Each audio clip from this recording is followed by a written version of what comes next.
Welcome to my next review.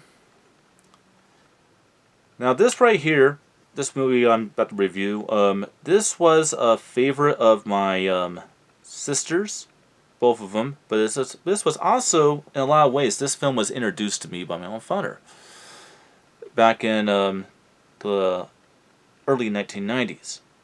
This one was not from 1991, and it's one of the least talked about Wes Craven films. And probably one of his more artsy, more unique, more interesting horror films. And it's very realistic. In fact, everything in this movie could actually happen. And that, in this film also plays upon the corruption of rich people in polite society. And all the secrets they could be hiding. And that film is 1991's Wes Craven's The People Under the Stairs. This is definitely one of the fun ones. Alright, well, the plot of the film. Alright. You have an older brother, played by Ving Rhames, of all people. He was trying to teach his younger brother, the means of surviving in the ghetto. In a town that's overthrown by a rich family that wants to throw the rest of the town into poverty. And obviously, no offense towards color or anything like that, I will definitely mention that our main characters are African American, but that's okay. I love African American people. Especially in horror films, when the horror film is based off of things from their perspective, it can be actually interesting, and it definitely is in this one. But there's also a good thing to say about bringing interracial stuff together in this movie too, because the person that our main character is trying to save happens to be a Caucasian white woman teenager. So there's definitely no racism in this movie. So I just want to point it out there because some people who have watched this movie claims that there is a white people are evil, black people are mistreated terminology going on in this film. There is not. So I just want to lay that down, that there is nothing in this film that says that. Before I move on. So a older brother is trying to teach his younger brother the ways of survival, even in the ghetto. And basically, there's this rich family that has this rich house, and they want to, score. They want to find stuff that can make money, and they're doing it for the most noble of reasons. They're doing it so they can go ahead and pay for rent. And they literally pay rent so they can keep a place to live, because the town, which is taking influence from this rich family, want to basically depot their neighborhood. And so they're doing this to try to steal enough stuff that's worth money so that they can prevent it from happening. So a very noble cause. Well, they get trapped inside the rich person's house. The older brother, younger brother, and a friend of theirs. The friend gets killed very, very quickly and early. And then they find themselves trapped in the house. And after his older brother is killed in front of him, by, I might add, crazy, a Rottweiler. Yep, a Rottweiler. Sorry, phone. A Rottweiler killed the older brother. Also got shot a few times, I believe. And the younger brother befriends a teenage woman, and basically she's trying to help him escape.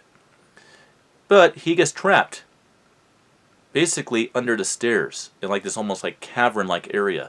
And what we see is that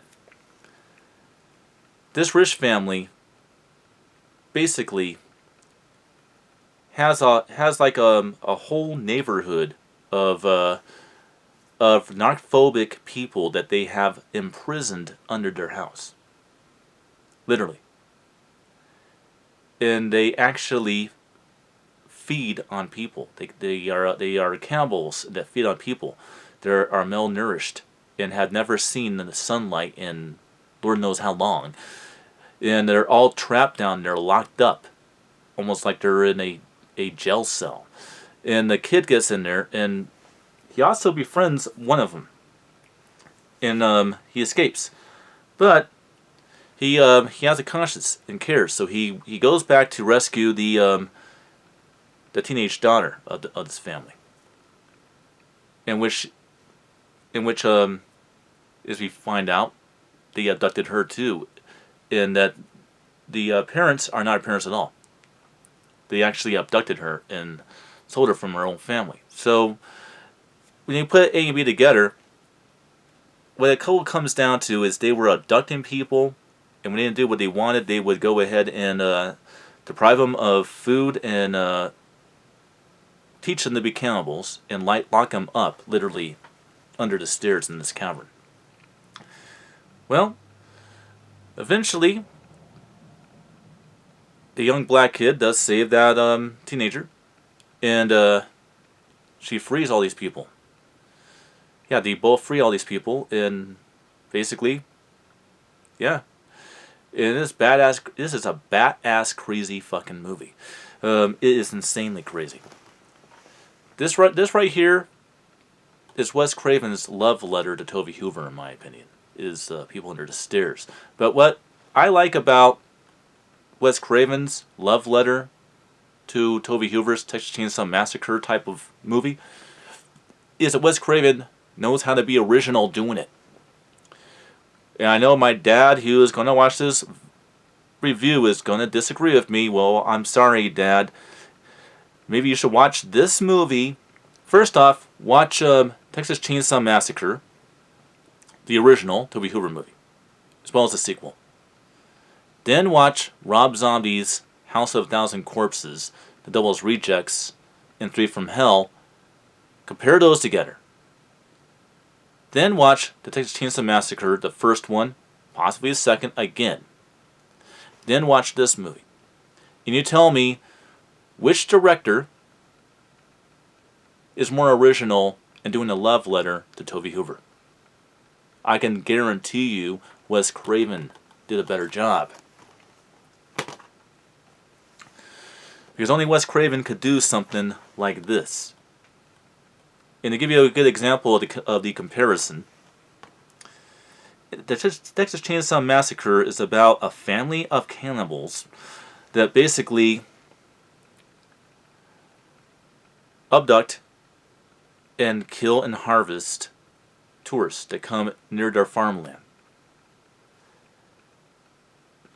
That's what they do. And they're crazy. This, obviously, as I just told you, is about a rich family of aristocrats that abduct people, turn them into cannibals, and pretty much bury them within a cavern, lock them up under the stairs in a freaking cavern, and basically deprive them of food and turn them into monsters. Now, Rob Zombie couldn't do that then. Now, that said, do I hate Rob Zombie? I'll go ahead and put that into perspective. No, I don't. There are some films of his that I do like. Like, for example, I do like A House of a Thousand Corpses. I do not like Devil's Rejects. I did not like Three from Hell. 31, he's back to being an original director again. I do like that one. The Monsters, he should never have touched it. The Halloween films he made, the first one, I'll give a pass to. But I still will not say that it's better than the other films, because it's not. The second one, no. I'm not going to give him any credit for that. Well, now we're done with that. Let's go ahead and talk about the quality of this. All right, the 4K on this one is pretty damn good, I gotta tell you. I remember watching this film at VHS. I remember renting at the video store, Blockbuster Video, and all that stuff. Um, this is definitely a much better version of this movie. Now, the DTS HDMA, unlike The Return of the Living Dead, which was generic, The People Under the Stairs has a bunch of sequences in the film that are definitely the opposite of that.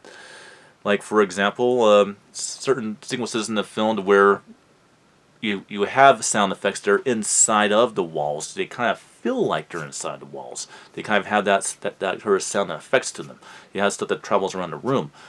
After all, my soundbar is a Dolby Atmos in DTS X soundbar as well, and you can kind of get through the vertical sound engine. You kind of get some effects that fly around, more or less, even though it doesn't have those technologies. So yeah, there's a lot more going on in this movie. The blacks and the brights are really good. The color corrections and stuff are pretty good in this movie as well. And well, I think I've taken up way too much time on this one. So that's my review of The People Under the Stairs and how it relates to other directors and other attempts of love letters towards the great Tobe Hooper and how that kind of goes there. Hope you enjoyed, and I'll see you guys on the next review.